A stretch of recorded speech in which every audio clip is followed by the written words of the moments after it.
Hi welcome to UTV. కేరళలోని తిరునవయలో పవిత్ర నీలా నది ఒడ్డున శతాబ్దాల తర్వాత మళ్లీ ఓ మహోత్సవం రూపం దాల్చింది. 271 ఏళ్ల తర్వాత జరుగుతున్న కేరళ కుంభమేళా ఆధ్యాత్మిక ప్రపంచాన్ని ఒక్కసారిగా తిరునవయ వైపు తిప్పింది. నీలానది తీరంలో జరుగుతున్న మహాభాగ మహోత్సవం వేద పారాయణాలతో, ఆలయ గంటల మ్రోగులతో, యజ్ఞాగ్నుల వెలుగులతో ఆ ప్రాంతాన్ని ఆధ్యాత్మిక కాంతితో నింపుతుంది. నదికి నిర్వహిస్తున్న పవిత్ర హారతులు, పూజలు, యతి పూజలు భక్తులను పరవశింపచేస్తున్నాయి.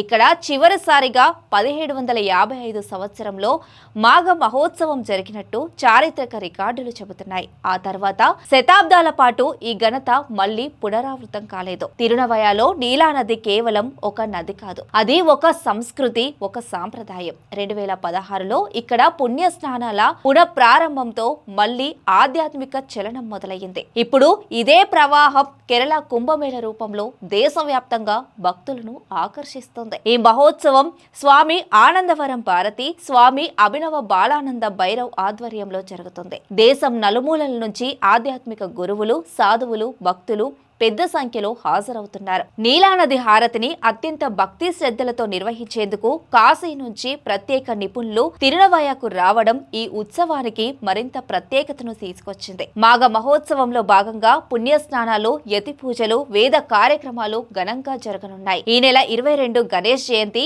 23 వసంత పంచమి, 25 రథసప్తమి, 26 భస్మ అష్టమితో పాటు ఫిబ్రవరి 1 మాఘ పౌర్ణిమ, తైపూసం 3 మాఘమాకం తేదీల్లో ప్రత్యేక పూజ కార్యక్రమాలు నిర్వహించనున్నారు. ఈ కేరళ కుంభమేళను సోమవారం గవర్నర్ రాజేంద్ర అల్లేకర్ లాంఛనంగా ప్రారంభించారు. శతాబ్దాల చరిత్రను మోసుకుంటూ వచ్చిన ఈ మహోత్సవం నేటి తరం ముందు మళ్లీ ఆధ్యాత్మిక వారసత్వాన్ని నిలబెట్టే ప్రయత్నంగా భావిస్తున్నారు. ఈ మహోత్సవానికి వస్తున్న భక్తుల సంఖ్య రోజురోజుకి పెరుగుతుంది. ఉదయం నీలానదిలో పుణ్య స్నానాలతో మొదలయ్యే కార్యక్రమాలు సాయంత్రం హారతితో పరాకాష్ఠకు చేరుతున్నాయి. మంత్రోచ్చరణల మధ్య ప్రవహిస్తున్న నీలానది దృశ్యం భక్తులకు ఒక ఆధ్యాత్మిక అనుభూతిని కలిగిస్తుంది. అనేక ఆశ్రమాలు, పీఠాల నుంచి వచ్చిన సాధువులు ఇక్కడ సత్సంగాలు, ధర్మోపదేశాలు ఇస్తూ భక్తులకు మార్గనిర్దేశనం చేస్తున్నారు. ఈ కేరళ కుంభమేళ కేవలం ఒక ఉత్సవం మాత్రమే కాదు, తరతరాలుగా మర్చిపోయిన సాంప్రదాయాన్ని మళ్లీ జీవింపజేసే ప్రయత్నం. ఆధునిక జీవన శైలిలో